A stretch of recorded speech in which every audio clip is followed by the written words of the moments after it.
Last bus of the night. Everyone says it's not just a vehicle, it's a warning. Many people boarded this bus on those wet roads of Calcutta and never reached back home. Today I am going to tell the secret that people keep hidden. If you do want like dark, then turn back now, because this is the story of the last bus. I am Aditya, a software engineer. I work in Kolkata, where the mind melts with coding and meetings all day long. When I left the office that day, it was 10 p.m.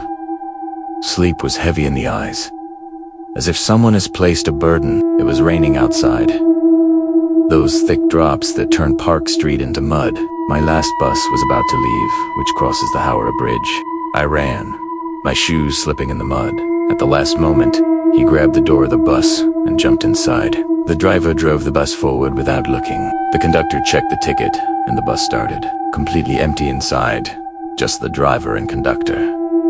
I took the corner seat near the window. Outside, the raindrops were hitting the glass like the waves of the Ganga. Fatigue calmed the mind. My eyes got heavy and I fell asleep.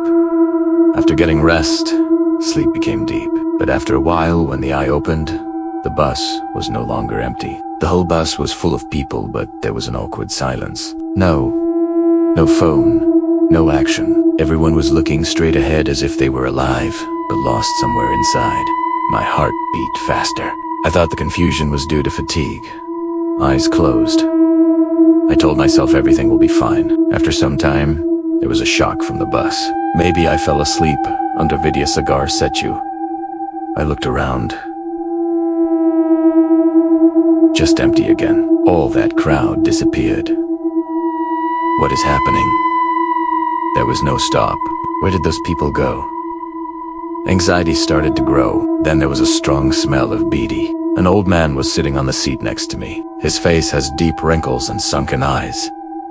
He was drinking beedi silently. I asked, "Howell, when did you come?" Uncle said with a slight smile, "Son, I'm always here. I showed you twice and you forgot twice. I don't understand. You will understand. When your turn comes at night in this bus, only souls travel, not human." His soft voice fell silent in the ears. "Last year I was also sitting like you." A man appeared in the front seat. His face was completely blank. He looked at me and pointed his finger and said, "You don't belong here," and disappeared the next moment. I ignored my uncle's words as tiredness. Eyes closed again. But when he opened his eyes for the third time, Uncle was also missing. It was quiet in the bus, and that's when I saw it. A man was reading a newspaper in a deserted bus at 1:30 p.m. My blood ran cold. "Who are you, bro?" No answer. He slowly lowered the newspaper and I froze. His face covered in blood, his head crushed on one side, his eyes white. I heard no sound came out of my mouth. Then a cold hand lay on my shoulder. I turned around and saw the same man, but now his face is perfectly fine. "There is no wound, there is no blood," he said with a strange smile. "Things change here. Get off quickly." Otherwise his voice was like ice, my whole body trembling. I ran towards the door. Luckily, a stop came the next moment. I jumped out, got off. As the bus moved forward, Primeta looked back. She just wasn't like that. Half-burned, broken glass, lost old bus. The people inside it were not alive. The ghosts of crushed faces through the window. I saw the faint smile of the uncle and the newspaper man, as if they were saying goodbye to me forever. I stood there until the bus disappeared from sight. If you ever get the last bus from Park Circus to Howrah, on the streets of Kolkata at night, think about getting off.